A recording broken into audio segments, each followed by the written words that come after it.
started with a phone lying on a cracked sidewalk in Krasnodar, Russia. On September 11th, 2017, a construction worker picked it up, hoping to find the owner. Instead, he opened the gallery and saw horror. Photographs of a man posing with a severed hand, of body parts arranged like a grotesque still life. Within hours, the images spread through police networks, and within days, they spread across the world. Russia's press called it the work of a cannibal couple, but the truth behind that phrase was far stranger and far smaller than the legend that followed. Police traced the phone to a run-down dormitory on the grounds of a former military academy. Inside, officers found 35-year-old Dmitry Baksheev and his 42-year-old wife, Natalia. Both were unemployed, surviving on small jobs and welfare. The couple lived in a single decaying room filled with bottles, garbage, and an odor that neighbors had long complained about. When police entered, the air stank of rot and metal. Investigators found knives, phones, and plastic bags inside the refrigerator. What they saw on that phone was real. One of the photos had been taken right there. From that moment, the story exploded. Telegram channels and tabloids like MASH and Komsomolskaya Pravda began reporting that the couple were serial killers who had murdered and eaten as many as 30 people. They claimed police had found jars filled with human flesh and a handwritten recipe book for meat dishes. Within 24 hours, the Baksheevs were infamous worldwide. Detectives, now under pressure from international attention, launched 2 simultaneous investigations, one for murder, the other for suspected cannibalism and multiple homicides. Forensic teams searched every corner of the dormitory. They drained pipes, checked local landfills, and examined nearby woods. Cadaver dogs were brought in. The goal was to find out if the rumors were true. Had these two really been killing and eating people for years? The evidence pointed in only one direction. The body parts in those photos belonged to a single woman, 35-year-old Elena Vashusheva, an acquaintance of the couple. She had been drinking with them just days before. Witnesses told police that Elena often visited the apartment and that Natalia was jealous of her. Investigators pieced together the timeline. Between September 8th and 9th, the three were drinking when an argument erupted. Natalia accused Elena of flirting with her husband. In that drunken rage, Dmitry attacked her. Elena died in that filthy room. What happened next was the act that turned an ordinary murder into an international scandal. Instead of calling the police, Dmitry dismembered the body. He took photographs with the remains, grinning into the camera. The next morning, he threw the phone away. Some say he lost it. Others, that he wanted it to be found. During interrogation, both Dmitry and Natalia blamed each other. Dmitry claimed his wife made him do it. Natalia said she was terrified of him and only watched. Investigators quickly realized the marriage was a toxic trap. Years of drinking, fights, and jealousy had created an environment where violence was almost inevitable. Meanwhile, the rumor machine grew louder. Social media claimed that the Baksheevs had confessed to 30 murders, though no such confession existed. Photos from unrelated crime scenes were reposted and passed off as evidence. Even after the investigative committee officially stated that no evidence of cannibalism had been found, the internet refused to believe it. Over the next 2 years, investigators closed in on the real picture. Forensic teams found no remains other than Elena's. No other missing person in Krasnodar matched the alleged pattern. DNA testing confirmed all the recovered tissue belonged to a single victim. Behind the viral headlines was just one killing, a drunken, jealous, domestic murder. In February 2019, Natalia Baksheev was convicted of inciting murder, accused of pushing her husband into the attack. She received 10 years in a penal colony. On June 28, 2019, Dmitry was convicted of murder and desecration of a corpse and sentenced to 12 years and 2 months in maximum security prison. Both appealed. Both were denied. Then, in February 2020, news broke that Dmitry was dead. He had fallen ill in custody and died at the age of 38.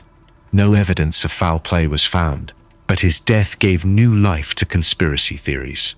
Online forums insisted he had been silenced, that the state had covered up more victims. The Baksheevs became symbols of a different kind of horror, how the internet can twist a tragedy into entertainment. In the real world, one woman died. Online, the couple became monsters who killed dozens and ate their victims. That lie made them famous, and even now, it overshadows the truth.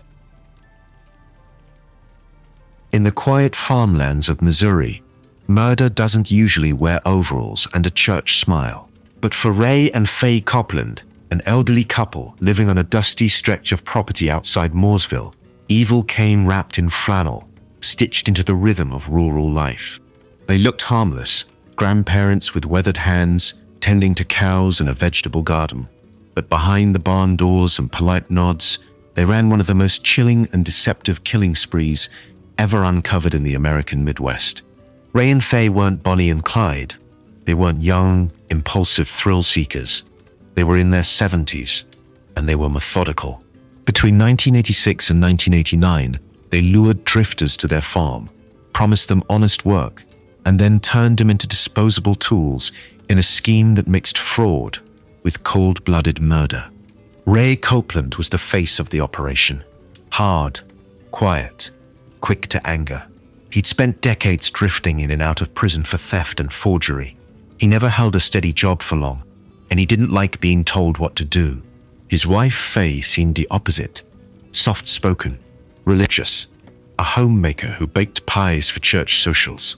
Together, they built the perfect disguise. Their plan was as simple as it was sinister. Ray would hire homeless men from shelters or soup kitchens, men with no families, no paper trail, and no one who'd notice if they vanished. He told them he'd pay in cash if they worked on his cattle farm. Once they arrived, he'd drive them to livestock auctions, give them checks to buy cattle under their names, and then disappear before the checks bounced. The cattle would be sold, Ray would pocket the profit, and the man whose name was on the check would take the fall for fraud. It was clever, but dangerously temporary. Eventually, even drifters start asking questions. That's when Ray's plan took a darker turn. Instead of letting his employees leave, he made sure they never could. Between 1986 and 1989, 5 of those hired men vanished. Dennis Murphy, Wayne Warner, Ginny Dale Harvey, John Freeman, and Paul Cowart. All had been seen working on the Copland farm.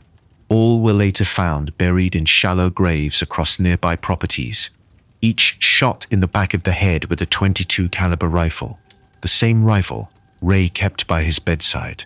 For years, no one connected the dots. In small farming communities, people come and go all the time.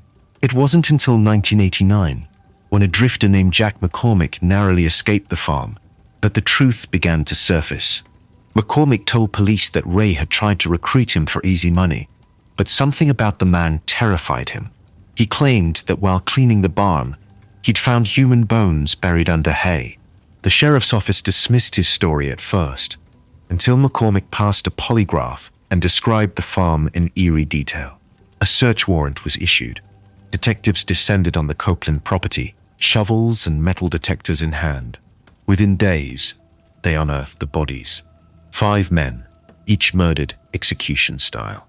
The evidence was damning, but what truly shocked investigators was the domestic order inside the Copland home. Faye's kitchen was spotless.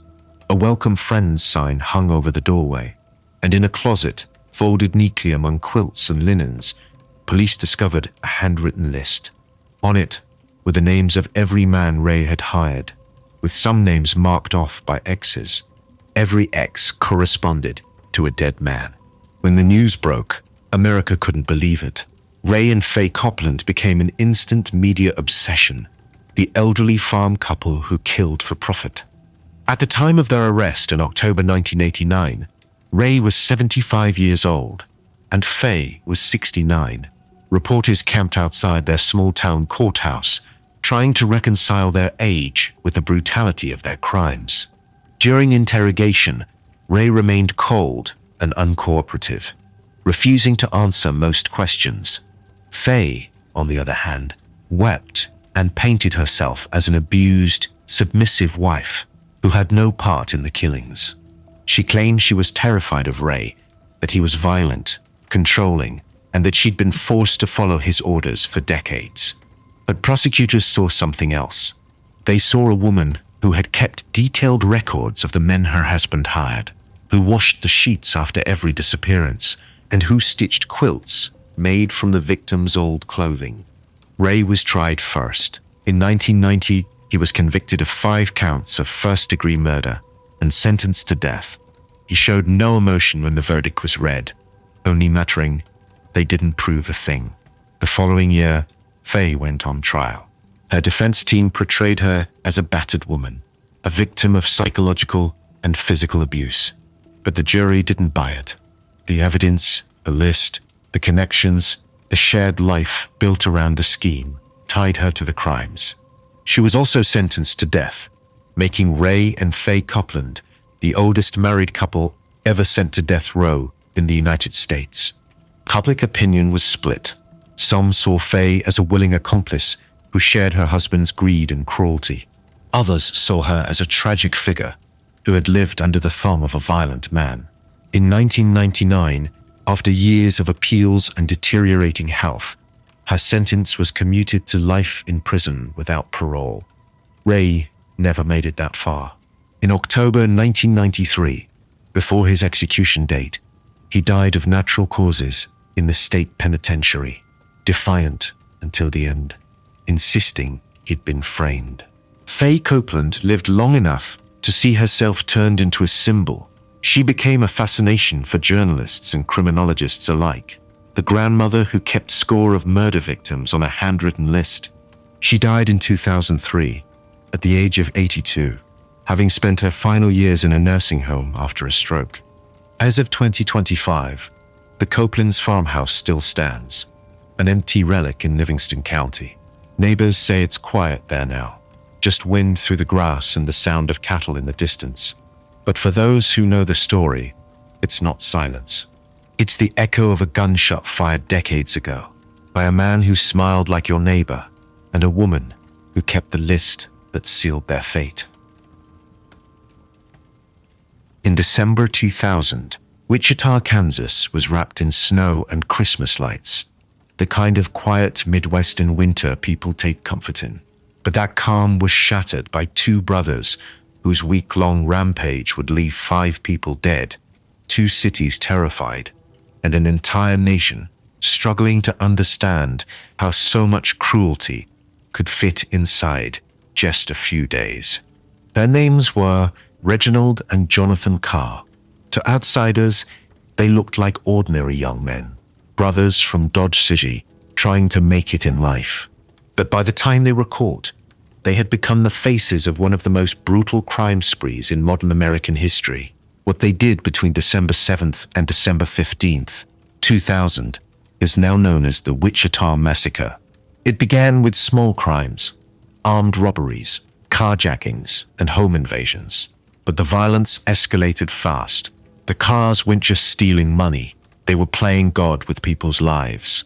The first victims were Andrew Schreiber and a man named KB, whose full name remains sealed by court order. On December 7th, the brothers forced Schreiber to withdraw hundreds of dollars from ATMs across the city.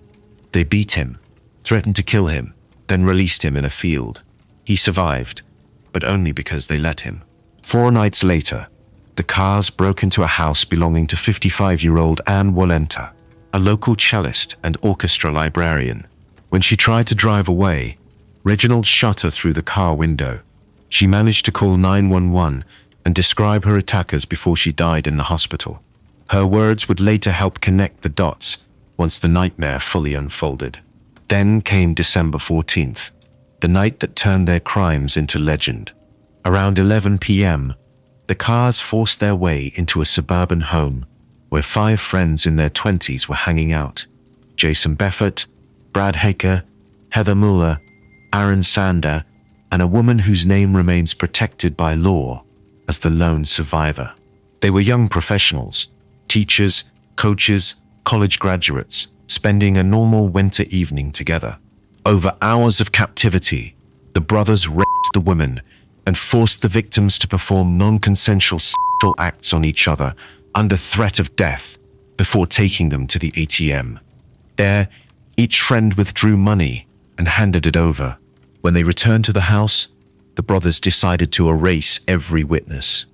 At around 2 a.m., they drove the 5 friends to a snowy field on the outskirts of Wichita. They ordered them to kneel in the cold and shot them one by one. Then they drove off in the stolen vehicles, leaving their victims to die under the December sky. But one person wasn't dead. The lone surviving woman, though shot in the head, managed to stumble naked and bleeding through the snow to a nearby house. She told police what had happened, every detail, every face. Her courage and memory would later ensure the cars never walked free again. Police traced the stolen vehicles and linked the brothers to the earlier robberies and the murder of Anne Walenta. They were arrested within days after trying to rob another man at gunpoint. When officers searched their hideout, they found items belonging to the victims, jewelry, electronics, even Jason Befort's engagement ring, meant for his girlfriend Heather Muller. The evidence was overwhelming, but it was the survivor's testimony that sealed their fate. In court, she described the entire ordeal in heartbreaking detail, from the moment they burst into the home to the final seconds in that frozen field. She remembered the sound of the gunshots, the feel of the snow, the silence that followed. The jury cried. Some left the courtroom. In 2002, both Reginald and Jonathan Carr were convicted of capital murder, kidnapping, robbery, and multiple counts of sexual assault and burglary. The judge sentenced both brothers to death, plus hundreds of additional years for the other crimes. Kansas hadn't seen an execution since the 1960s, but if ever a case would test that law, this was it. The appeals began immediately. The brothers' lawyers argued that they hadn't received fair trials because they were tried together, and that media coverage had made a fair jury impossible. In 2014, the Kansas Supreme Court agreed in part, overturning their death sentences but leaving the convictions intact. Public outrage was swift and furious. For the families of the victims, it felt like justice had been undone. Then, in 2016, the United States Supreme Court stepped in. In an 8-1 decision, it reinstated both death sentences, ruling that the Kansas court had overstepped and that the brothers' rights had not been violated. Justice Antonin Scalia, writing for the majority, called the crimes acts of almost inconceivable cruelty. Even after that ruling, the Carrs kept filing appeals, challenging evidence, jury instructions, even the survivors' testimony. But every time, the courts upheld the sentences. In 2022 and again in 2024, the Kansas Supreme Court reaffirmed the death penalties. The state has no immediate execution date set, but both men remain on death row at El Dorado Correctional Facility, locked in solitary cells with little chance of release. Over 2 decades later, the case still divides Kansas. Some argue that keeping the brothers alive is too merciful. Others point to the slow machinery of death penalty law. 25 years of appeals, millions spent, and no closure. But for Wichita, the scars never faded. Every December, local papers quietly revisit the anniversary, not as news, but as remembrance. Brother says you're innocent, are you? We are innocent. I'm innocent of everything that was done in Virginia. Excuse me. Why do you have your face covered? Because I don't want to see it. In Richmond, Virginia, the year 1979 is remembered as the time when fear moved into every home, when quiet neighborhoods locked their doors, streets emptied after dark, and the city realized that evil didn't always come from outsiders. It came from 3 brothers who lived among them. Linwood, James J.B., and Anthony Briley weren't strangers to Richmond. They grew up there, sons of a respected radio technician and a church choir singer. On the surface, they were the image of an ordinary working-class family. But behind the walls of that house, something was forming. A a fascination with domination, cruelty, and chaos that no one saw coming. The oldest brother, Linwood, was the spark. Intelligent, charming, and unpredictable, he was dangerous long before the world knew his name.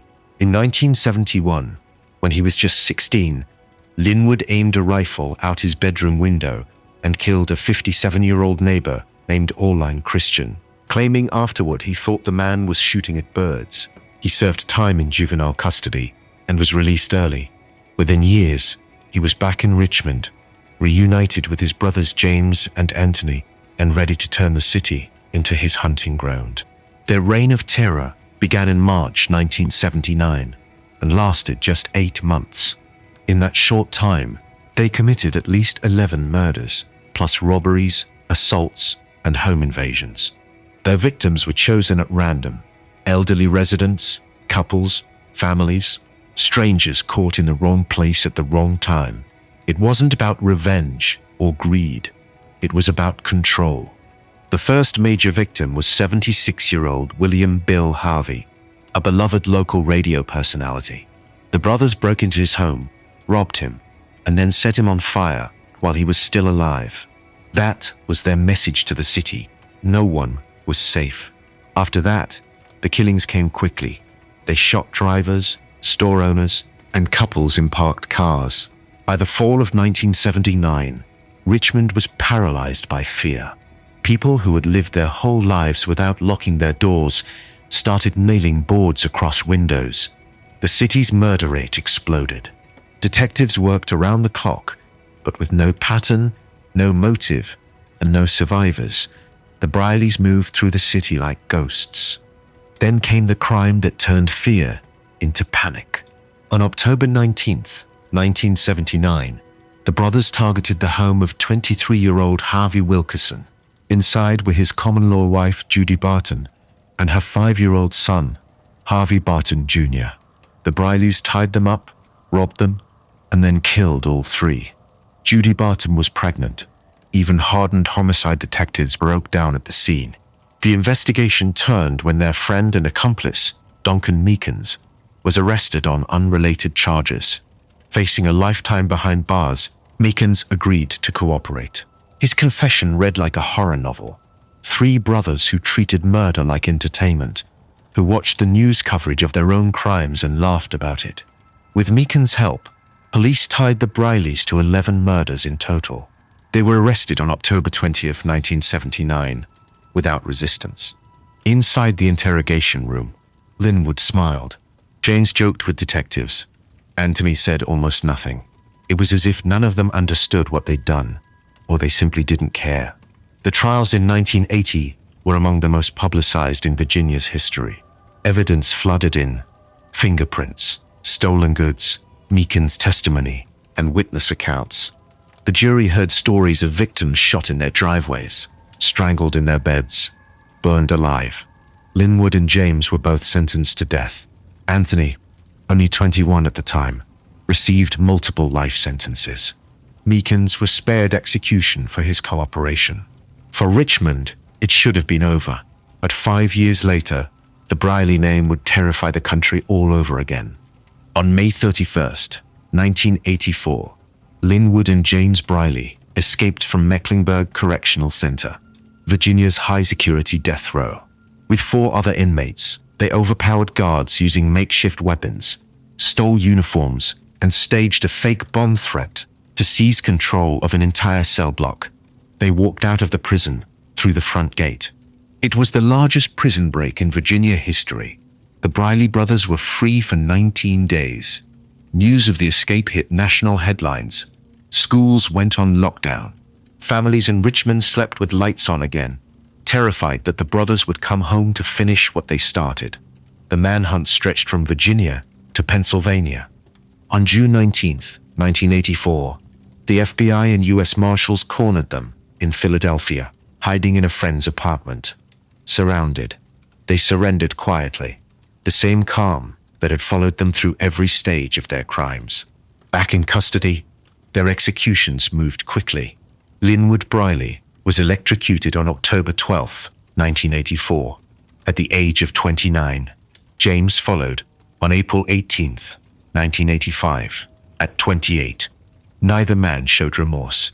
Neither offered an apology. Anthony Briley remains in a Virginia prison, serving multiple life terms. Duncan Meekins, the accomplice who turned state's evidence, also remains incarcerated under protection. For Richmond, the scars never fully faded. The randomness of the killings, the fact that no one could explain why, left people looking over their shoulders for years. Ask anyone who lived through 1979, and they'll tell you, you didn't walk alone after sunset. You didn't stop at red lights on empty streets, and you didn't say the Briley's name too loudly. You don't have to take credit for any of them, you don't want to. Hey man, it doesn't bother me any. You know, I told you, killing abroad doesn't make any difference to me. Well, you want Killing to anybody doesn't make any difference. Maybe you didn't kill any of those, I don't know. Oh hey, no, wrong man. Hey, I killed a couple of these. Well, which one? In Los Angeles, 1977, the city glowed with the illusion of safety, sunlight, movie sets, and endless ambition. But that year, something began to stalk its hillsides. Young women were vanishing, and their bodies were turning up in pairs, discarded on embankments overlooking the city. The press called them the hillside stranglings, and the phrase alone was enough to keep an entire generation of Angelenos afraid of the dark. When police finally caught the killers, the truth stunned the nation. The murders weren't the work of one madman, but two, cousins Kenneth Bianchi and Angelo Bueno. Together, they formed a sadistic partnership. Angelo Bueno, 42, ran a small upholstery shop in Glendale. On the surface, he was the definition of ordinary, a blue-collar businessman with a temper, known for his arrogance and his obsession with dominating women. Kenneth Bianchi was 26, younger, impulsive, and always looking for a shortcut to success. He idolized Bono's confidence, and together, they built a bond that mixed family loyalty with something darker. It began small.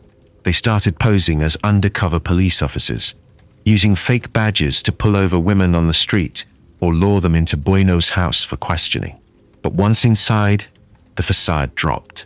Over the course of just a few months, their cruelty escalated into something systematic: kidnappings, torture, sexual assault, and murder. The first known victim was 19-year-old Yolanda Washington, found near the Ventura Freeway in October 1977. Within weeks, another woman, Judith Miller, 15, was discovered in similar fashion. Then Lisa Castin, a waitress.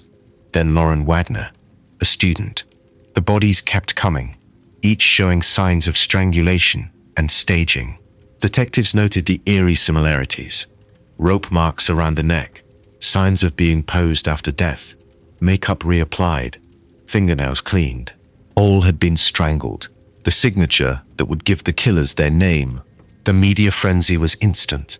Newspapers splashed headlines about a hillside strangler. Singular. The idea of two predators working together was almost unthinkable. Women across Los Angeles began traveling in groups, refusing to walk alone after dark. The police formed a special task force, one of the largest in California's history. Still, the murders continued. By early 1978, the body count had reached at least 10. Then, suddenly, silence. No more victims, no more clues. The killers had stopped. For months, the investigation stalled, and the case began to cool. But 1,100 miles north, in Bellingham, Washington, the nightmare resurfaced. Two college students, Karen Mandick and Diane Wilder, were found dead, strangled in a pattern that looked hauntingly familiar. The man arrested for the murders was Kenneth Bianchi. He'd left Los Angeles, started a new life under a new name, and couldn't resist killing again. When detectives searched Bianchi's home, they found items linking him to the LA murders. But what truly broke the case open was Bianchi himself. Faced with overwhelming evidence, he tried to escape conviction by claiming he had multiple personalities, an alter ego named Steve, who committed the murders, while he, Kenneth, had blacked out. Psychologists saw through the act almost immediately. Bianchi wasn't insane. he was manipulative. And when prosecutors realized he might trade information to avoid the death penalty, they saw an opportunity to expose his partner. In 1979, Bianchi agreed to testify against his cousin in exchange for a life sentence. His statements painted a picture of two men feeding off each other's depravity. Buono, the dominant planner; Bianchi, the eager apprentice. Together, they had kidnapped, tortured, and strangled 10 women between October 1777 and February 1978. Their victims ranged in age from 12 to 28. The courtroom testimony was chilling. Bianchi described how they picked up women using fake police credentials, handcuffed them under the guise of an arrest, and then taken them to Buono's house, where the assaults and killings occurred. Buono sat stone-faced throughout, denying everything, but the physical evidence and Bianchi's details, corroborated by forensic reports, were impossible to refute. In 1983, Angelo Buono was convicted of 9 murders and sentenced to life without parole. Kenneth Bianchi was already serving his own life sentence in Washington state for the Bellingham murders. The cousins, once inseparable, never saw each other again. But even after conviction, the case refused to die. Bianchi's manipulations continued from prison, faking breakdowns, writing letters to women on the outside, even convincing one to marry him. Buono, too, found followers who insisted he was innocent. In 2002, Angelo Buono died in his prison cell at the age of 67. Kenneth Bianchi remains incarcerated in Washington state, where he has repeatedly sought parole, most recently in July 2025. Each request has been denied. The parole board continues to cite his manipulative behavior and lack of remorse as proof that he remains dangerous.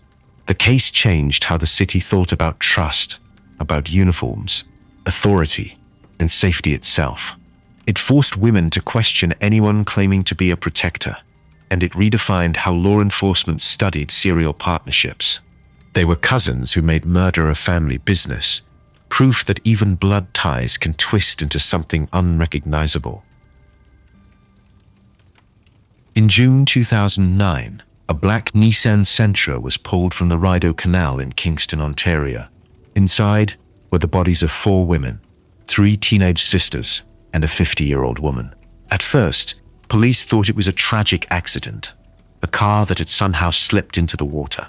But the moment investigators saw how the vehicle had been positioned, how the windows were closed and the keys still in the ignition, the word accident vanished. This wasn't misfortune, it was a message. The victims were 19-year-old Zainab, 17-year-old Sahar, 13-year-old Geeti, and 50-year-old Rona Amir Mohammed. Within days, detectives connected them to a wealthy Afghan-Canadian family, the Shafias of Montreal. The father, Mohammed Shafia, a businessman with a temper, his second wife, Tuba Yahya, and their 18-year-old son, Hamed. The 4 victims weren't strangers. They were part of that family.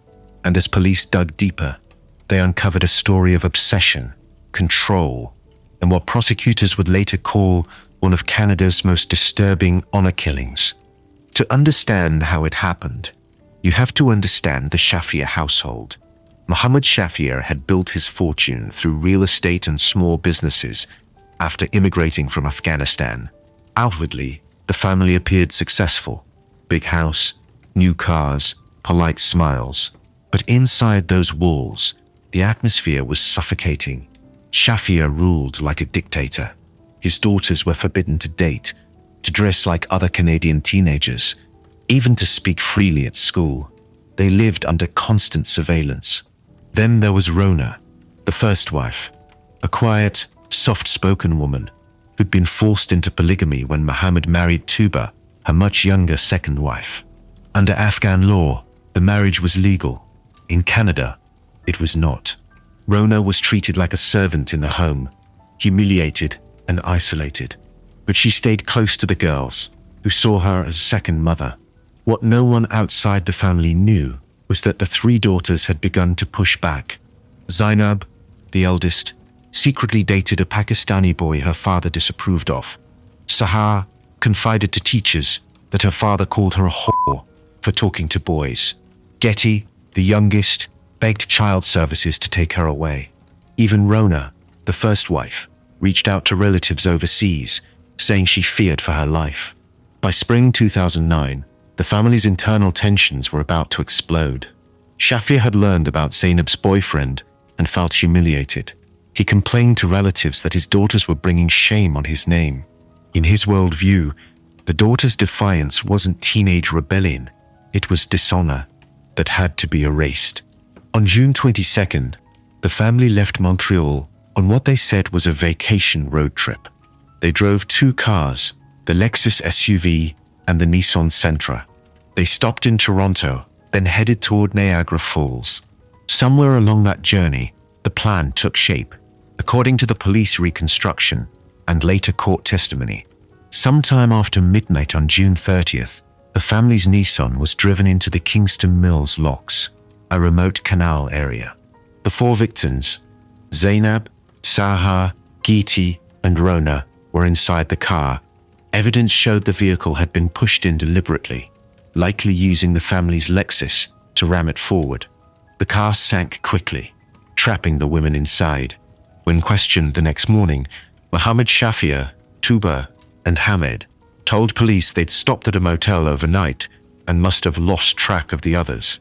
They insisted it was an accident, that the women must have taken the car and accidentally driven into the canal. But investigators immediately noticed inconsistencies. The grieving family members showed no emotion. Hamed's account of his whereabouts didn't match phone records, and the position of the car, nose down, neatly aligned, suggested a push, not a plunge. Detectives began recording the family's conversations. Over the next few weeks, the Shafias buried themselves with their own words.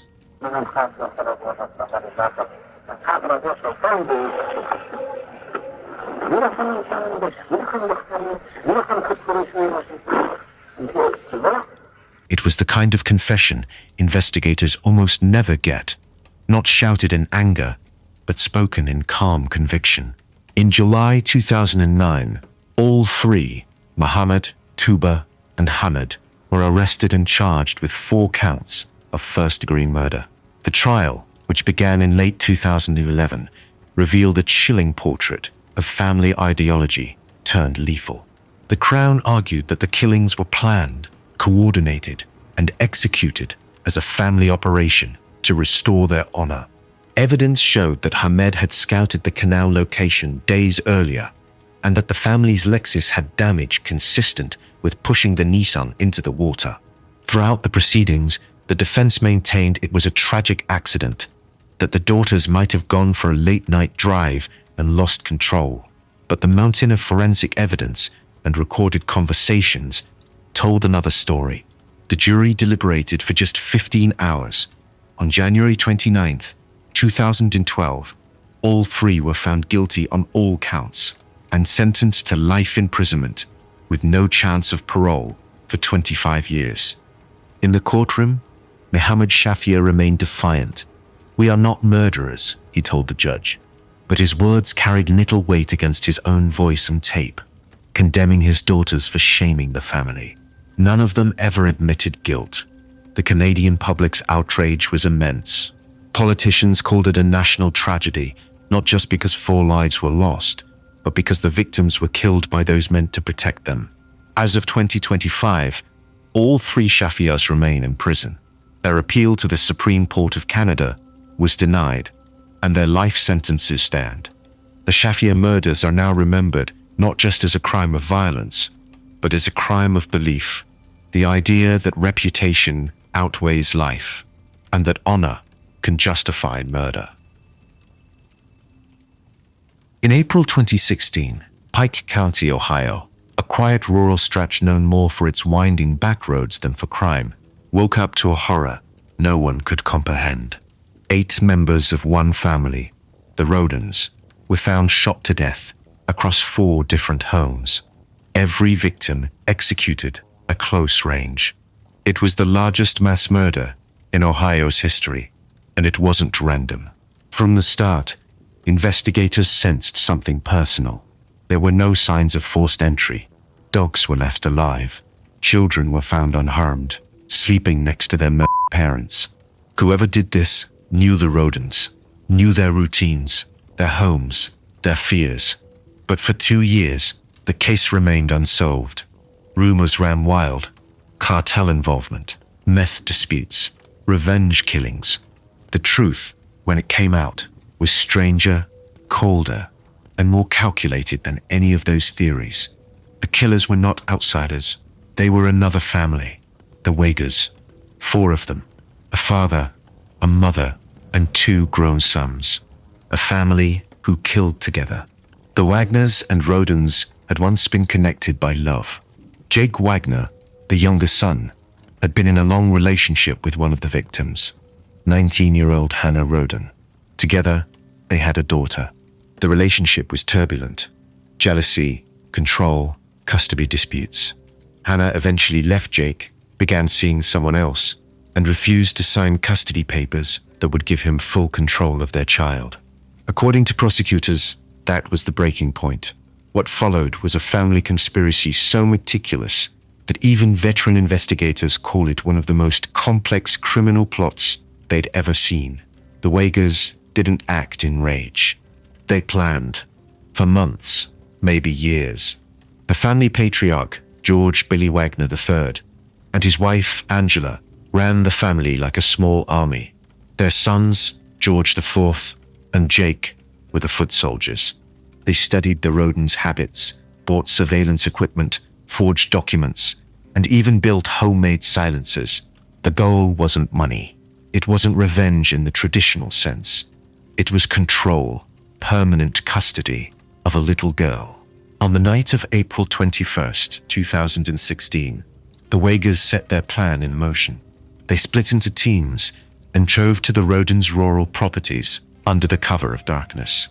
Armed and masked, they entered 4 homes and executed 8 people in their sleep.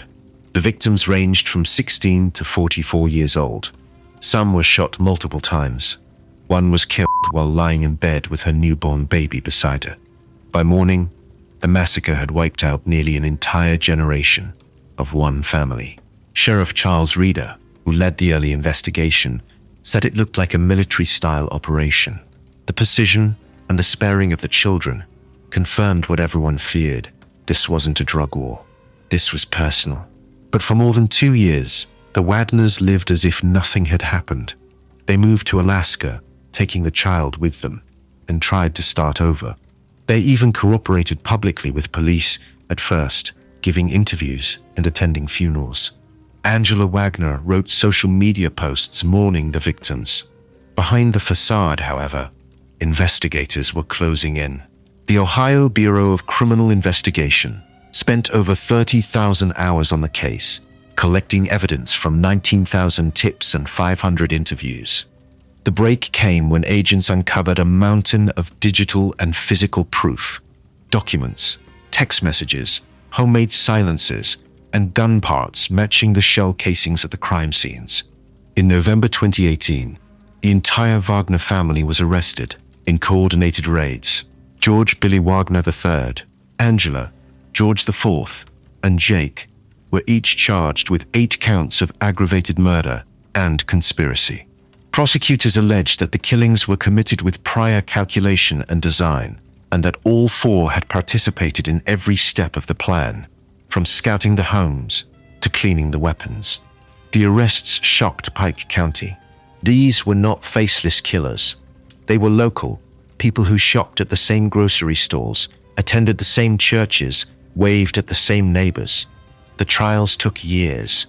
Angela Wagner eventually pleaded guilty in 2021 to conspiracy and aggravated burglary, admitting she helped plan the murders but did not pull the trigger. In exchange, she agreed to testify against the others. Her husband, Billy, maintained his innocence and awaits trial. Jake Wagner, the youngest son and the catalyst of it all, pleaded guilty in 2021 to 8 counts of murder. In doing so, he avoided the death penalty and agreed to testify against his own family. In court, he admitted that his motive was custody, that he believed killing the Rhodens was the only way to protect his daughter. His plea was a chilling moment. Asked by the judge if anyone else had participated, Jake calmly replied, "Yes, my family." George Wagner IV went to trial in 2022, maintaining that he had no knowledge of the murders. After weeks of testimony, including from his own mother and brother, the jury found him guilty on all counts. He received 8 consecutive life sentences without parole.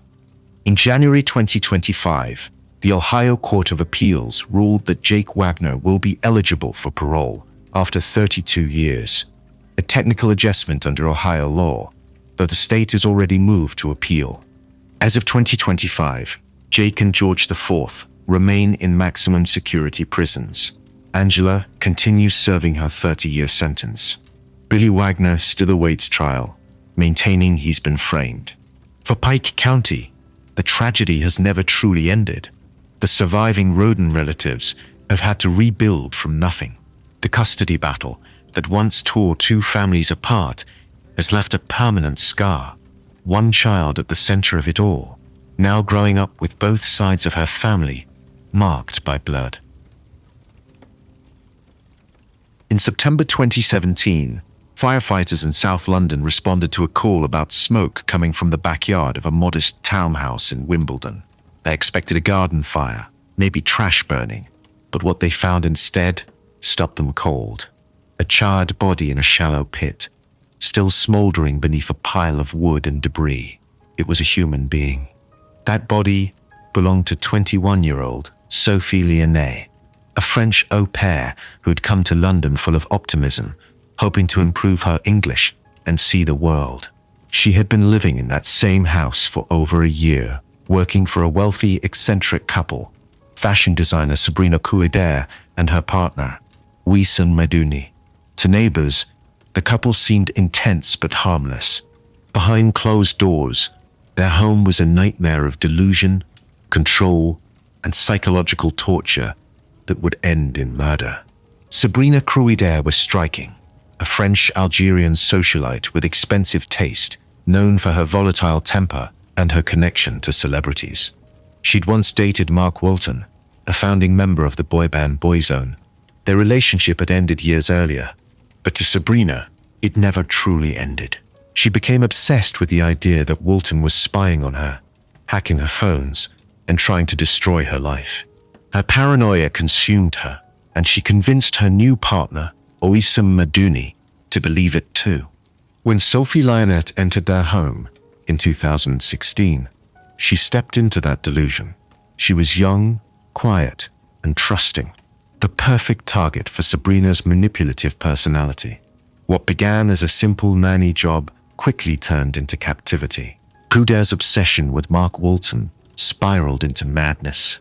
She began accusing Sophie of being his accomplice, insisting the shy au pair was secretly reporting to him, recording conversations, and feeding him information about the family. Over the next year, the couple's paranoia grew darker. They confiscated Sophie's phone, isolated her from her friends, and forced her to write fake confessions that she was working for Mark Walton. Neighbors heard shouting, crying, and the sound of banging walls. Yet every time police or social services were called, Couider's charm and Medouni's calm explanations managed to deflect suspicion. In the weeks before her death, Sophie's condition deteriorated. Friends back in France noticed she had lost weight, seemed exhausted, and sounded frightened during rare phone calls. She told one friend she just wanted to go home, but Couider refused to let her leave. Between September 18th and 19th, 2017, the couple's paranoia reached its breaking point. They interrogated Sophie for hours, recording more than 8 hours of video in which they accused her of colluding with Walton. In the footage later played in court, Sabrina's voice is sharp, mocking, almost gleeful.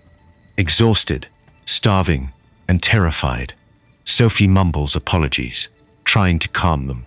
The questioning escalated into violence. Sophie was beaten and held underwater until she lost consciousness. By the next morning, Sophie Lyonnais was dead. Instead of calling the police, Couider and Medouni dragged her body into the garden and tried to burn it. They built a crude bonfire and set it alight, believing they could erase what they'd done. But the smoke drew attention. A neighbor, smelling something strange, looked over the fence and saw the flames. He called the fire brigade. When firefighters arrived, Coida told them she was just burning some food. Moments later, officers discovered Sophie's remains. The couple were arrested on the spot. During interrogation, both blamed each other. Coida insisted Sophie had been alive when the fire started. Maduni claimed he'd been manipulated by Sabrina's delusions. But investigators quickly uncovered the recordings, the fake confessions, and a mountain of evidence showing months of abuse. The murder shocked Britain. How could two educated adults convince themselves of something so absurd that a young au pair was a spy for a boy band member? Prosecutors described it as a fantasy spiral, a closed world of mutual obsession where reason no longer existed. At their trial in 2018, Coida maintained her arrogance, interrupting witnesses, insisting she was the real victim.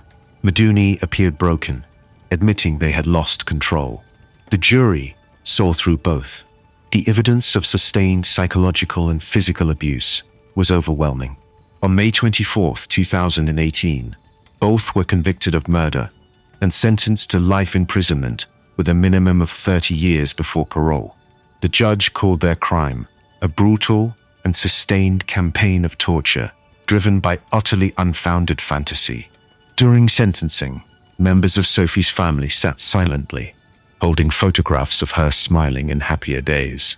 Her mother, Catherine, said, "Sophie was kind, gentle, and full of dreams. They destroyed her for nothing." After the trial, Mark Walton, the man at the center of Coida's obsession, released a statement calling Sophie an innocent scapegoat caught in a mad woman's nightmare. He said he'd never met Sophie and had long feared Coida's escalating instability. Sophie's story has since become a cautionary tale, a reminder of how isolation, fear, and control can grow unnoticed, even in the middle of a modern city. As of 2025, Sabrina Coida and Ouissem Maduni remain incarcerated in separate high-security prisons in the UK. Neither has shown genuine remorse. Sophie Lyonnais' ashes were returned to France, where her family buried her in their hometown of Troyes. On her gravestone are the words her parents chose to define her. She came to London to live. She left this world for heaven. By the late 1970s, California was no stranger to serial killers. The Golden State had already seen the likes of the Zodiac, the Manson family, and the Hillside Stranglers. But few cases matched the twisted partnership of Gerald and Charlene Gallego, a husband and wife team who turned their lust for domination into a cross-state trail of abduction, slavery, and murder. Between 1978 and 1980, at least 10 people, mostly young women, vanished from parking lots, shopping centers, and fairgrounds across California, Oregon, and Nevada. They were all last seen stepping into a van. The man driving it was Gerald Gallego. Sitting beside him, often smiling, was his wife Charlene. To the victims, she looked harmless, a pretty, soft-spoken woman who made them feel safe. That was exactly the point. Gerald Armand Gallego had been born into violence. His father was executed for murder when Gerald was a child. By his 20s, Gerald had already racked up arrests for assault, robbery, and sexual violence. He was manipulative, short-tempered, and obsessed with control. When he met 21-year-old Charlene Williams in 1977, he found his perfect partner, submissive, loyal, and willing to do whatever he said. Charlene was from a middle-class Sacramento family. She'd lived a comfortable life, but she was insecure and drawn to danger. Gerald became her entire world. What started as a whirlwind romance quickly turned into domination. He isolated her from friends and family, and soon his fantasies took over. Gerald wanted to kidnap women, enslave them for sex, and kill them when he was done. He told Charlene she would help him, and she did. Their first victims were 17-year-old Rhonda Scheffler and 16-year-old Kippy Vault. On September 11th, 1978, Charlene approached the girls outside his Sacramento shopping mall, offering them a ride to a party. The girls accepted. Hours later, both were dead. Investigators later determined that Gerald had sexually assaulted and murdered them, while Charlene waited nearby. Their bodies were found in the desert, the beginning of a pattern that would stretch across states. The Gallegos perfected their routine. Charlene would lure victims, often by pretending to be friendly or offering them a job. Once inside the van, Gerald would pull a gun. They called it the love van. Inside, it became a mobile prison. Their next known victims were 22-year-old Brenda Judd and 14-year-old Sandra Colley, taken from a Reno fairground in June 1979. They were held captive for hours before being murdered. Later that year, Gerald targeted 2 teenage girls from California. Then, in April 1980, the couple abducted 17-year-old Stacy Redican and 20-year-old Karen Chipman Twiggs from a Sacramento shopping center. Their bodies were found buried in Nevada weeks later. Each crime was more organized than the last. Gerald kept trophies, jewelry, personal items, and bragged to Charlene about his collection. When she hesitated, he reminded her she belonged to him too. To Charlene, submission was survival. To Gerald, it was proof of power. Their killing spree ended not because of police work, but because of their own arrogance. On November 1st, 1980, they abducted a young couple, 21-year-old Craig Miller and his fiancée, 22 years old Mary Beth Sowers, from a Sacramento nightclub parking lot. It was their first time targeting both a man and a woman. The next day, Miller's body was found dumped by a highway. He had been shot in the head. Sowers had vanished. But this time, there were witnesses. Several friends of the victims had seen the Gallegos' van and noted its license plate. Within days, police traced it to Charlene's parents. The couple fled, driving hundreds of miles through Nevada and Oregon, but the manhunt caught up to them in Omaha, Nebraska. They were arrested on November 17, 1980, ending a 2-year nightmare. Even in custody, Gerald refused to cooperate. Charlene, facing the death penalty, began to talk. She detailed everything: how they picked their victims, where they took them, and how Gerald forced her to watch. Her confession shocked investigators, not only for its brutality, but for the calm, detached way she delivered it. Her cooperation came with a deal. In exchange for testifying against Gerald, Charlene received a plea bargain: 16 years and 8 months in prison. Gerald faced trials in both California and Nevada for multiple murders. Each state wanted him executed. In 1983, Gerald Gallego was convicted of 2 murders in Nevada and sentenced to death. 2 years later, he was convicted again in California and given a second death sentence. He became one of the few criminals in U.S. history to receive death penalties from 2 different states. When asked if he had anything to say, he smirked and told the judge, "I have nothing to apologize for." Charlene served her sentence quietly. In prison, she earned a college degree, volunteered as a tutor, and eventually expressed remorse for her role. Many never believed her. Gerald Gallego spent the next 2 decades on death row, filing appeals and boasting about his crimes to anyone who would listen. He died of cancer in 2002, before the state could execute him. Charlene was released from prison in 1997, after serving just over 16 years. She changed her name and disappeared from public view. In interviews before her release, she insisted that Gerald had brainwashed her, that she was another victim. Prosecutors called her claims convenient. To this day, the true number of victims remains uncertain. Authorities believe there may have been more. Women who vanished between California and Nevada during the Gallegos' travels, whose bodies were never found. The story of Gerald and Charlene Gallego is often told as a study in dominance and submission, how one person's will can consume another's entirely. It was a relationship built on fear, sealed by murder, and remembered as one of the darkest partnerships in American crime. In the early 1990s, Canada met a couple who looked like perfection. Handsome, successful, photogenic, Paul Bernardo and Carla Homolka could have walked out of a magazine ad. They were young, blonde, smiling, and in love. But beneath the surface, their relationship was rotting with cruelty. Together, they became the nation's most infamous murderers, a pair whose good looks and suburban normalcy made their crimes even more horrifying. Paul Bernardo grew up in Scarborough, Ontario, clean-cut, popular, and secretly sadistic.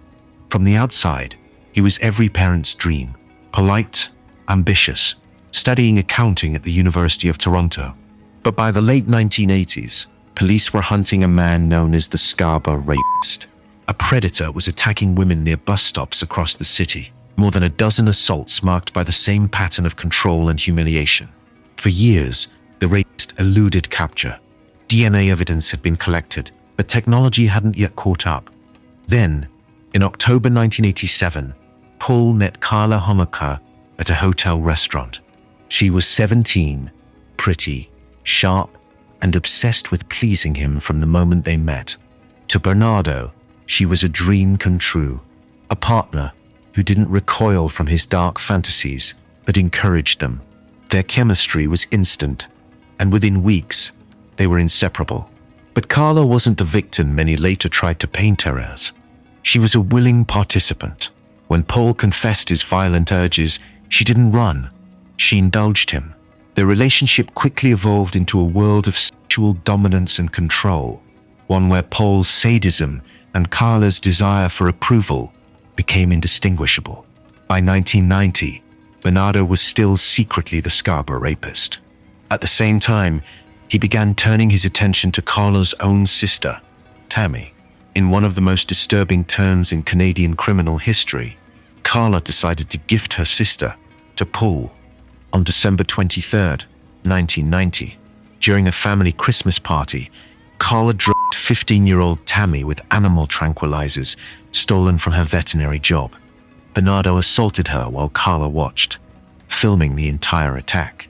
Tammy stopped breathing.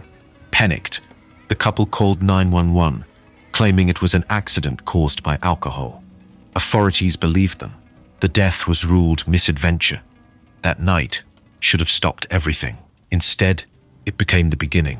Over the next 2 years, Bernardo and Homolka abducted, assaulted, and murdered at least 2 more teenage girls, 14-year-old Leslie Mahaffey and 15-year-old Kristen French. In both cases, they lured their victims, held them captive for days, videotaped their assaults, and then killed them. They dismembered Leslie's body and encased the remains in cement blocks, dumping them in a lake. Kristen's body was left in a ditch. The videos they made, later used as key evidence in court, were so disturbing that only a handful of people have ever seen them in full. For months, police hunted the unknown killers. No one suspected the attractive couple planning their wedding in St. Catharines, but the truth was closing in. In 1992, DNA testing finally caught up with the Scarborough Rapist investigation. Paul Bernardo's samples, taken years earlier, matched perfectly. That February, Carla fled to her family, telling relatives that Paul had abused her. She sought immunity in exchange for cooperation, claiming she'd been forced to help him. What police didn't yet know was that Carla was minimizing her role. When they first charged Bernardo, they didn't have the videotapes, only her testimony. Believing she was a battered accomplice, prosecutors struck a deal, 12 years in prison, in exchange for her testimony against Paul. Weeks later, the tapes were found hidden inside a light fixture in the couple's house. The footage revealed Carla as an active participant, not a victim. She wasn't just watching, she was engaging, laughing, directing. By then, the plea deal was already sealed. The public was outraged. It became known as the deal with the devil. Bernardo's trial in 1995 was one of the most watched in Canadian history. The evidence was overwhelming. DNA, confessions, and those tapes. He was convicted of 2 counts of first-degree murder, multiple sexual assaults, and the death of Tammy Homolka. He received a life sentence with no parole and was later declared a dangerous offender, a designation ensuring he can never be released. Carla served her 12-year sentence in full. She was released in 2005, changed her name, and built a new life in Quebec, away from the spotlight. The idea that one of Canada's most notorious killers could simply walk free still divides the country. Some believe she was manipulated, others see her as equally monstrous. Paul Bernardo remains in prison. In 2023, he was controversially transferred from a maximum to a medium security facility, sparking public outrage and a federal review. For many Canadians, the very idea that he could live under less restrictive conditions was unbearable. The families of Leslie Mahaffey and Kristen French have fought ever since to keep him behind the highest walls possible. The Ken and Barbie label, coined by tabloids because of their looks, captured the public's horror at the contrast between their polished appearance and their sadistic crimes. They weren't monsters hiding in shadows. They smiled for engagement photos while bodies lay buried nearby. From the families who were bound by love to those destroyed by it, these 10 cases reveal how bloodlines can twist into something unrecognizable. Parents, siblings, lovers, united not by loyalty, but by violence, obsession, and control. Each story shows that sometimes the deadliest partnerships are the ones built at home. They are the families who kill together, the households that turned their own into victims, and the names that turned bloodlines into bloodstains. If you found this exploration into these shocking family crimes compelling, make sure to subscribe and turn on notifications. Let us know in the comments, which of these families did you find the most disturbing?